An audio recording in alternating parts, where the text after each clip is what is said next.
अस्सलाम वालेकुम दोस्तों, मेरा नाम है अली, मेरे साथ हमेशा की तरह मौजूद है दाऊद और आप देख रहे हैं इस वक्त क्रिकेट लवर अली शो को। किसको देख रहा तो बनता है दोस्तों, आप लोगों से बात करने जा रहे हैं, बात करेंगे आज आपके साथ टॉप क्रिकेट न्यूज का सेगमेंट आज आप लोगों से शेयर करेंगे। नंबर 1 पे आप लोगों से बात करने जा रहे हैं नासिर हुसैन, जो कि पाकिस्तान क्रिकेट के लिए बड़ी जबरदस्त किस्म की जो बातें करते हैं, बड़ी एक अजीब सी उन्होंने प्रेडिक्शन करती है, बड़ी बोल्ड प्रेडिक्शन है कि नीदरलैंड से पाकिस्तान जो है वो हार जाएगा। भाई ये क्या कहानी आ रही है, इस पर बात करेंगे कि आपके जो चेयरमैन है उन्होंने स्ट्रेट फॉरवर्ड बोल दिया है कि ये टीम मैंने सेलेक्ट नहीं की है, इस टीम में मेरी इनपुट शामिल नहीं है, जो कप्तान ने मांगा हमने दिया।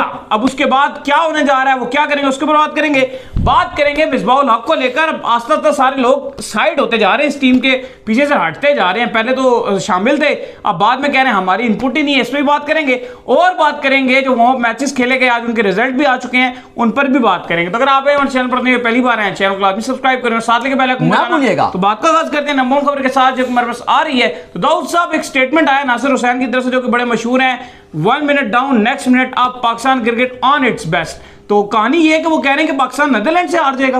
देखिए उन्होंने बड़ी बोल्ड प्रेडिक्शन किया है। उनका मानना यह है कि पाकिस्तान टीम एक ऐसी अनप्रेडिक्टेबल टीम है कि उनका मानना यह कि ये नीदरलैंड से हार जाएंगे और आपको सरप्राइज नहीं होना, क्योंकि ये टीम ऐसी है कि नीदरलैंड से भी आ सकती है। लेकिन उन्होंने साथ ही साथ एक और भी प्रेडिक्शन की, उन्होंने कहा कि यह भी होगा कि ये भी हो सकता है कि नीदरलैंड के हारने के बाद ये वर्ल्ड कप 2023 की मेन कंटेंडर बन जाए वर्ल्ड कप जीतने के लिए।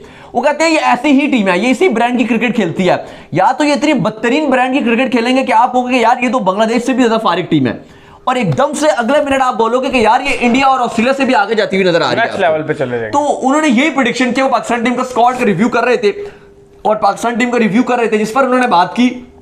वो कहते हैं कि अगर जो पहला मैच पाकिस्तान ने खेलना है, वैसे जो नासिर हुसैन को तो आप साइड पे कर दो, मैं लास्ट 2 वर्ल्ड कप की जो मैच देख रहा था, एक पाकिस्तान का पहला जो पिछला 2019 में आपका पहला मैच था वेस्ट इंडीज के साथ, वो आप हारे थे, बुरी तरह हारे थे और उसी की वजह से आप एंड में बाहर हुए थे। और उससे पहले जो आप वर्ल्ड कप 2015 में जो पहला मैच खेले थे वो आप खेले थे इंडिया के अगेंस्ट, और वो भी आप हारे थे, वो भी पहले थे आप। तो अल्लाह रहम करे, अल्लाह खैर करे, 2 वर्ल्ड कप को इतना अच्छा नतीजा नहीं आया, तो आई होप कि नीदरलैंड है, लेकिन इंशाल्लाह हम इसको इजीली हरा देंगे। लेकिन नासिर हुसैन की बात भी गलत नहीं है कि पाकिस्तान की टीम ऐसे ही है कि या तो ये नीदरलैंड से, उन्होंने कहा कि एग्जांपल भी उन्होंने दी, उन्होंने कहा कि आपको याद हो कि 2021 T20 वर्ल्ड कप था, पाकिस्तान जिम्बाब्वे से हार गई थी और इतनी बुरी हारी, और उसके बाद ये वर्ल्ड कप में जिस तरीके से जा रही थी, ये वर्ल्ड कप 2022 जीतने के करीब थी। अगर फाइनल में पाकिस्तान अच्छा खेल लेता, टुकटुक ना करते, बहुत टुकटुकियां ना मचाते, तो आप जीत जाते वो। तो बात उनकी ठीक है, उन्होंने कहा कि ऐसी ही टीम है, इसी ब्रांड की क्रिकेट खेलती है, या तो ये बहुत ऊपर खेलेगी, या तो चांद तक जाएगी, या जमीन में ही छुप जाएगी, या शाम तक। तो ये उन्होंने प्रेडिक्शन किया। तो आई होप कि जो उनकी दूसरी वाली प्रेडिक्शन है कि चांद तक हम जाए, वो ठीक है। ये शाम वाली बात उनकी नाइट बिल्कुल।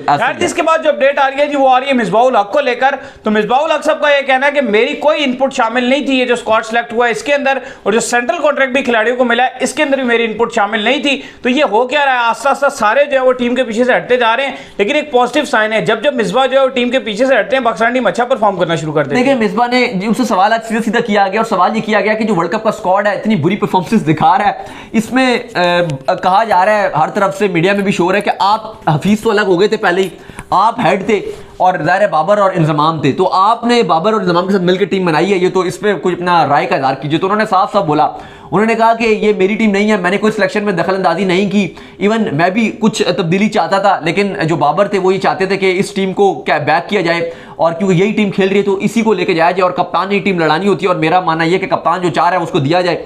तो कहते हैं कि इसलिए फिर मैंने भी अपनी इनपुट इतनी ज़्यादा नहीं दी, और मैंने जो है फिर टीम जो बाबर चाह रहे थे वो वही टीम हमने उनको दे दी। लेकिन दूसरी तरफ दाऊद साहब जो आपके चेयरमैन है उनका स्टेटमेंट आया, और उनका ये स्टेटमेंट आया कि वो कुछ और लड़के चाहते थे, बेसिकली वो ये टीम के अंदर कुछ तब्दीलियां चाहते थे, लेकिन उन्होंने कहा कि at the end of the day जो कप्तान है जिससे टीम लड़ानी है उसकी माननी पड़ती है। तो फाइनली जो सारी टीम सेलेक्ट हुई है टोटल आपके कप्तान ने सेलेक्ट की, ये बात आज सच्ची साबित हो गई। और खुद आगे चेयरमैन ने बोल दिया, हम पहले दिन से ये बोल रहे हैं ये इंजमाम की टीम भी नहीं है, क्योंकि इंजमाम का सिर्फ काम था इसको आगे अनाउंस कर देना, ये सारी टीम बाबर की। लेकिन रखा अशरफ ने तो बहुत सारी बातें की हैं, जो आप अगर उन्होंने हफीज के वाले से भी बात की, उन्होंने मिसबा के वाले से भी बात की, उन्होंने इंजमाम चीफ सेक्रेटरी के वाले से भी बात की, लेकिन जो आप ये स्क्वाड वाली बात करें, चलें पहले उसके ऊपर बात कर लेते हैं। सवाल सीधा सा उनसे पूछा गया, उनसे कहा गया कि भाई हमें ये जरा बता दें कि ये जो टीम थी एशिया कप की इतनी बुरी परफॉर्मेंस थी, क्या आपने कोई रिव्यू नहीं किया? आप बोल रहे थे हम रिव्यू करेंगे, कमेटी शमेटी बना रहे हैं, कुछ नहीं किया। तो उन्होंने कहा कि बिल्कुल हमारे पास हमने रिव्यू किया और उस पर बहुत सारी बुरी चीज़ें भी थी। हमने जो मेंबर्स बुलाए, हफीज़ थे, मिसबा थे, और भी एक दो थे, टीम डायरेक्टर मिकी भी थे, तो हमने चाहते थे हम तब्दीलियां करना, लेकिन बाबर क्योंकि चाहते थे कि इस टीम को बैक करें, वो चाहते थे कि यार ये लड़कियां क्योंकि यही सालों साल खेले हैं तो हम इनको ही आगे लेके जाना चाहते हैं, तो फिर हमने बाबर की बात मानी और उन्होंने कहा कि पीसीबी बिल्कुल बाबर और पाकिस्तान टीम के पीछे खड़ा हुआ है। जो भी उन्होंने पिक किया, चाहे वो हम बेशक चाहते थे कि कुछ तब्दीलियां हो, तब्दीलियां भी आपको मैं बताता हूं कि वो क्या चाहते थे, लेकिन बेसिकली उन्होंने ये कहा है कि जो भी बाबर ने कहा हमें उनकी सब बात मान ली। पहले तो जो मेन इनकी बात हुई थी अली, वो हमने कोलंबो से भी रिपोर्ट किया था, वो ये किया था कि जो शाहीन शाह अफरीदी है उनको वाइस कप्तानी देना चाह रहे थे, जो ज़का अशरफ का आपको मैं बता रहा हूँ, वो वाइस कप्तानी शाहीन शाह अफरीदी को देना चाह रहे थे। लेकिन जो बाबर की जो मुलाकात हुई इंजमाम के साथ और फिर एक टेलीफोनिक रब्ता भी हुआ, तो उस पर उन्होंने यही कहा उनसे कि मैं शाहीन मतलब ठीक है, उन्होंने कहा कि एक तो उनकी अनमन भी चल रही थी उस टाइम कि उन्होंने कहा कि मैं शादाब को ही कैरी ऑन करना चाहता हूँ।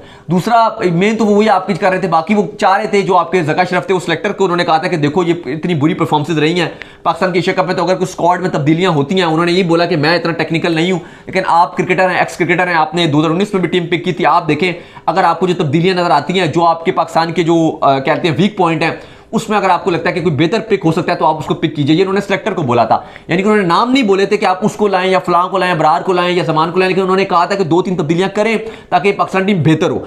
लेकिन अली साहब जो ज़का अशरफ ने बोला कि बाबर ही चाहते थे कि यही टीम जाए और जो बाबर चाहते थे वही फिर टीम, हमने सेम टीम दी, हमने तब्दीलियां नहीं की।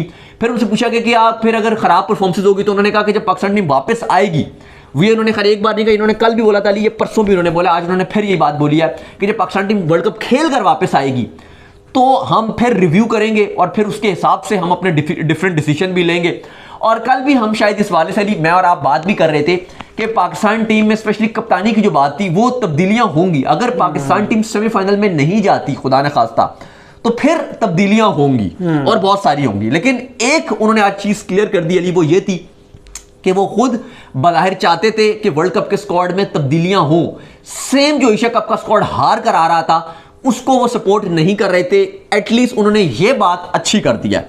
इसके बाद अली साहब उनसे दूसरा सवाल हफीज के हवाले से किया गया। हफीज के हवाले से सवाल ये किया गया कि हफीज ने रिजाइन कर दिया, वो आपकी बात से जो आपकी कमेटी के फैसले थे उससे एग्री नहीं थे, तो उन्होंने कहा लोगों में बड़ी मिसअंडरस्टैंडिंग है। बात ये थी कि अकेले मिसबा को हमने पॉइंट किया हुआ था, हफीज को हमने उस तरह पॉइंट नहीं किया था। मिसबा के पास रोल है कि वो जिस मर्जी को चाहे और बुला ले, लेकिन हफीज ने कैटेगोरिकली आके बाद में बात भी की अली साहब, उन्होंने बोला कि मैं स्क्वाड में 2-3 तब्दीलियां चाहता था। नहीं आपके ये ज़का अशरफ भी कह रहे हैं, वो भी कह रहे हैं एज अ चेयरमैन, तो ये बनने नहीं चाहता। ये ज़का अशरफ जो है वो आप कह लें कि अपनी बात से फिर रहे हैं। जो हफीज अली उन्होंने बात किया कि वो ऐसे ही चले गए, ये उन्होंने गलत बात किया है। ये हमारे पास रिपोर्ट थी, हफीज ने खुद बोला था कि मैं पाकिस्तान के स्क्वाड में 2 से 3 तब्दीलियां चाहता हूं, और ठीक और उन्होंने अनाउंस होने से एक दिन पहले रिजाइन किया। स्पेसिफिकली हसन अली का नाम लेके कहा था कि हमारे पास सिर्फ हसन अली ही रह गया। ये बात भी उन्होंने और अली दूसरी बात, स्क्वाड सुबह 11 बजे अनाउंस हो रहा है, रात को 12 बजे रिजाइन, रात को 11 बजे रिजाइन, ये क्यों? नहीं उनको पता है हफीज बेसिकली तो ज़का अशरफ ये गलत बात कर रहे हैं सारे। अगर आप मुझसे टोटल पूछो ना, मैं आपको सब बता देता हूं। इंजमामुल हक, ज़का अशरफ, मिसबाहुल हक, हफीज, ये चारों बंदे ऐसे थे कि जो कि स्क्वाड से खुश नहीं थे। जो साफ बात है, जो इंतजाम नहीं आ रहे थे, लेट अनाउंस कर रहे थे, जो भी कर रहे थे, आखिरी टाइम तक बाबर आजम को जब मनाने की कोशिश की गई कि कुछ तब्दीलियां कर देते हैं, कुछ तब्दीलियां कर देते हैं, लेकिन बाबर नहीं माने। हमने रिपोर्ट भी किया कि इब्रार को बात की गई कि मेन स्क्वाड में डालते हैं, जमान को बात की गई मेन स्क्वाड में डालते हैं, लेकिन बाबर ने इन दोनों को उठाकर जो है रिजर्व में डलवाया। इन दोनों को बाबर ने रिजर्व में डलवा के जूनियर को और उसके बाद हसन अली को जो है मेन स्क्वाड के अंदर शामिल करवाया, ये भी बाबर ने करवाया। उसके बाद आगा सलमान को बाबर आजम ने बुरी परफॉर्मेंस के बावजूद सपोर्ट किया, शादाब को बाबर आजम ने बुरी परफॉर्मेंस के बावजूद वाइस कैप्टन जो है बरकरार रखा, उनका बैकअप नहीं डाला, उनका कवर नहीं डाला। तो कहानी ये कुल मिलाकर ये है कि टोटल सिलेक्शन जो है बाबर आजम ने की है, और मैं उम्मीद करता हूं देखिए एंड में जो है हम पॉजिटिव चीजों की तरफ ही जाएंगे। तो उम्मीद मैं ये करता हूं अगर बाबर आजम ने ये सारे पूरा अब काले को सारी तोपों का रुख अपनी तरफ कर ही लिया, और चेयरमैन स्ट्रेट फॉरवर्ड कह रहा है कि अगर टीम वापस का बुरा करके आएगी तो वहां पर सख्त एक्शन होगा, उसका मतलब साफ है अच्छा, कि कप्तानी जाएगी। उनसे तो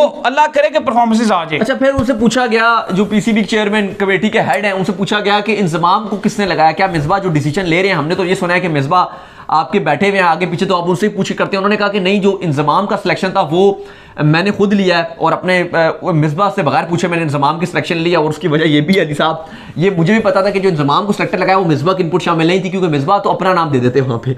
वो मुझे कन्फर्म था कि अगर उनसे पूछा जाता, जो ज़का अगर पूछते ज़का अशरफ मिसबा से कि किसको चीफ सिलेक्टर लगाना है, वो कहते सर मैं हूँ, मेरे को सब आता है, आप क्या बात कर रहे हैं, मेरे बाद भी मैं हूं, मेरे साथ भी मैं हूं, और मेरे को सब आता है, हर काम मैं कर लेता हूं। तो ये तो मुझे भी पता था ऑब्वियसली अली साहब के मिसबाउल हक इंजमाम को नहीं लेकर आए, ये तो अंडरस्टूड था।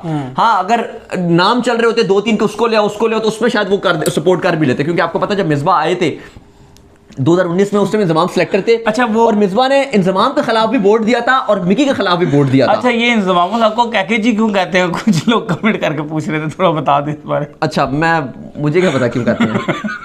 अच्छा, इसके बाद अली साहब जो ज़का अशरफ से और भी काफ़ी सारे सवाल किए गए, उन्होंने काफ़ी सवालों के आप कह लें कि अपने आप को बचाया भी है। बहुत सारे सवालों के जवाब उनके मैं बिल्कुल भी सेटिस्फाई नहीं हुआ। ऐसा लग रहा था कि वो बस आप कह लें कि गुजारने की कोशिश कर रहे हैं, बचना चाह रहे थे, क्योंकि बहुत ही उन्होंने बिल्कुल गलत सवालों के जवाब दिए और बहुत सारे उन्होंने सही सवालों के भी जवाब दिए।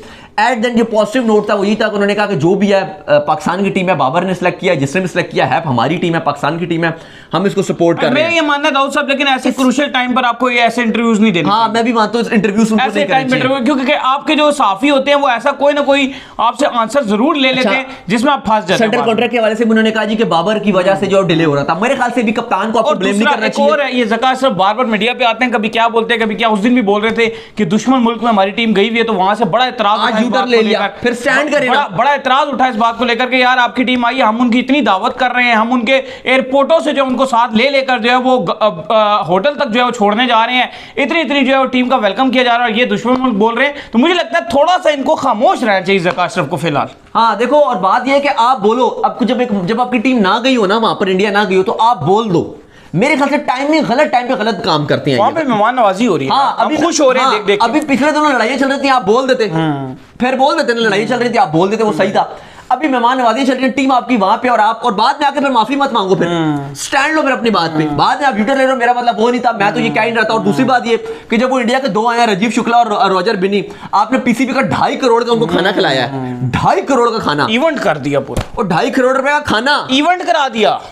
इवेंट था आप देख लें, मेरे भाई का वलीमा आप देख लें, ये तो उसमें 10 15-20 वलीमे, मेरे भाई का भी वलीमा हो जाएगा 20। भाई आपके नहीं, फैंस हैं इनके भी 20 भाई होंगे, उनके भी वलीमे हो जाएंगे। तो आपने और उनको 2 बंदों को खाना खिलाया 2.5 करोड़ में, और अगले दिन एक को नहीं खिलाया ना, फिर पूरा एक चलो कराया था जिसमें वो ठीक है, एशिया कप की सारी टीमें घुसा दी, लेकिन उन्हीं की वजह से हुआ था ना, उन्हीं की वजह से हुआ था ना। और दूसरा, अगले दिन फिर अपने घर बुलाया, इनका घर भी आप देखो ज़का अशरफ का, तो खाली जो इनका लॉन है भाई, लॉन ऐसा है कि आपके 3 स्टेडियम बन जाएंगे उधर, किंग हाउस है, 3 स्टेडियम के बराबर, एक खाली लॉन 3 स्टेडियम के बराबर है। तो आप इतनी आपकी अयाशियां लगी हुई हैं। खैर अली साहब जो भी है, अमीर बंदा है, शुगर मिल के मालिक है भाई, शुगर मिल के मालिक क्या नहीं करते। खैर जो दूसरी मैं बात ये कर रहा था अली साहब, वो ये कि इस पाकिस्तान स्क्वाड में हम भी बात करते हैं, क्रिटिसाइज करते हैं, 100 मसले हैं, लेकिन एक अच्छी स्क्वाड में मुझे चीज नजर आ रही है, वो ये है कि कोई भी ऐसा खिलाड़ी नहीं है जो रिटायर्ड हो रहा हो, यानी कि अपनी प्योरी रेपुटेशन पे खेल रहा हूं कि मैं रिटायर्ड हो जाऊंगा। हाँ, फॉर्म किसी की भी नहीं लगी हुई,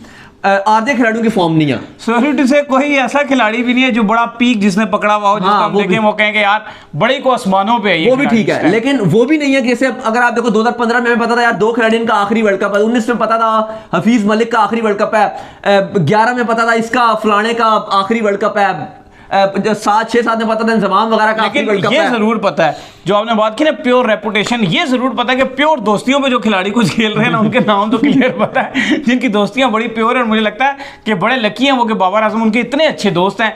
पहला नाम है उसमें शादाब खान का, दूसरा नाम है उसमें वसीम जूनियर का, तीसरा नाम है उसमें आगा सलमान का। ये कुछ ऐसे खिलाड़ी, और हसन चौथा नाम है हसन का, जिनको एंट्री दी गई है स्पेशल। ये 4 ऐसे खिलाड़ी हैं जिनको यकीन हो जाना चाहिए कि यार ये बहुत अच्छा दोस्त है मेरा। तो स्क्वाड में इतनी मीम चल रही थी, जब स्क्वाड आया मेरी सिलेक्शन हो गई, मुझे यकीन नहीं आ रहा। वो क्या नाम है उनका, जो बालों वाले हैं आपके सोशल मीडिया में भी चलते हैं, वकार उनका वो एक था, एक शो करते थे, वो वायरल था, वो उसमें हसन अली की और बाबर की तस्वीर लगाई है, उसमें तस्वीर लगा के ऐसे चलाया। असल में ना हसन अली ने कोई 3-4 महीने पहले एक इंटरव्यू दिया था यूट्यूब पे, एक फेसबुक पे, सोशल मीडिया के हैं, आप कह लें दोस्त थे हमारे, उनको इंटरव्यू दिया उन्होंने। उसमें उन्होंने उनसे पूछा ना कि आप है इरादा आपका स्क्वाड में, तो उन्होंने कहा मैं तो इम्पॉसिबल है कि मैं स्क्वाड में, मुझे पता है कि मैं हुई नहीं स्क्वाड में ना, इस वजह से। वो उनकी एक वीडियो बड़ी वायरल है, उसमें उन्होंने कहा था यार मैं स्क्वाड में नहीं सिलेक्ट हो सकता, क्योंकि अभी बाकी शाहीन, और उनकी बात भी ठीक थी, टाइम भी ऐसा था, शाहीन, हारिस रऊफ, नसीम शाह इतना अच्छा कर रहे थे, तो उन्होंने कहा मैं तो स्क्वाड में सिलेक्ट हो ही नहीं सकता, मैंने उम्मीद ही नहीं, मतलब मुझे उम्मीद ही नहीं है। तो इसके बाद जब वो सिलेक्ट हो गए तो फिर उन लोगों ने मीम्स चलाई हैं। मेरी सिलेक्शन। खैर अली साहब, अगले आगे वार्म अप में जाने से पहले डिफरेंट प्रेडिक्शंस की गई हैं, और वकार यूनुस साहब ने भी पूछा गया कि हाईएस्ट गेटर कौन है, वो क्या शुभमन गिल होगा भाई हाईएस्ट रन स्कोरर, आप जो कहते रहते हैं डिफरेंट से पूछा गया, लेकिन इसमें एक थे डेल स्टेन जिसमें उन्होंने कहा कि बाबर आजम, वकार यूनुस साहब ने भी जो है वो शुभमन गिल का नाम लिया, बाकी कुछ इंडियंस थे, शेन वॉटसन थे उन्होंने गिल का नाम लिया, इरफान पठान थे या फाफ डुप्लेसिस थे उन्होंने विराट कोहली का नाम लिया कि वो हाईएस्ट रन गेटर होगा। तो डिफरेंट ये भी चल रहा है। इसके अलावा स्टार स्पोर्ट्स और आईसीसी वर्ल्ड कप की जो टीम्स है उनकी वाले से भी प्रेडिक्शन ले रहा है। अली साहब जो 99 बल्कि आप 100 कह लें, जो 3 टीमें वो तो हर कोई पिक कर रहा है, एक ऑस्ट्रेलिया, एक इंडिया और एक इंग्लैंड, इनको तकरीबन हर बंदा ही पिक कर रहा है।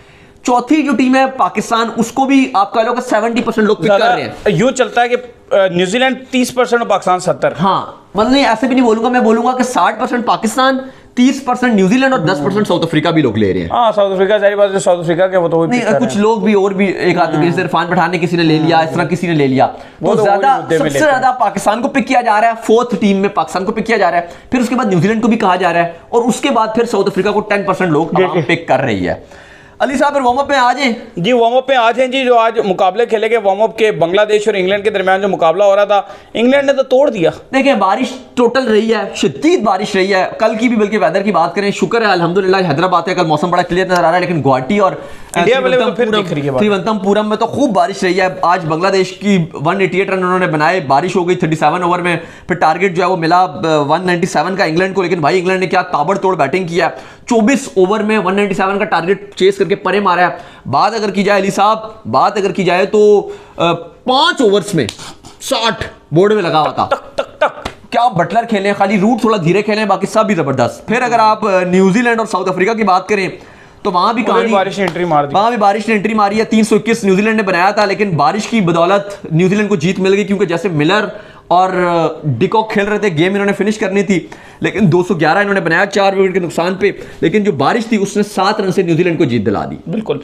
तो इसके बाद जो अपडेट आ रही है दाऊद साहब, बल्कि हमने कर ली है सारी खबरें जो है आपको बता दी हैं। तो उम्मीद करते हैं आज हमारे शो आपको पसंद आया। वीडियो को लाइक कीजिए, हमारे चैनल को सब्सक्राइब कीजिए, साथ के बेल आइकन को बजाइए, और एक और काम कर लीजिए, वो कर लीजिए, इंस्टाग्राम पर जाइए, फॉलो कीजिए, इंस्टाग्राम में मुझे फॉलो कर लीजिए, वहां पे मैं मौजूद हूं, दाऊद क्रिकेट के इंस्टाग्राम पे कुछ फॉलो तो भेजिए, और उनको भी फॉलो कीजिए। मैं जो ग्रेट लवली ऑफिशियल के नाम से लिंक डिस्क्रिप्शन में, फिर जाइए फॉलो कीजिए और सुनते हैं नेक्स्ट। अल्लाह हाफिज़, ख्याल रखिएगा।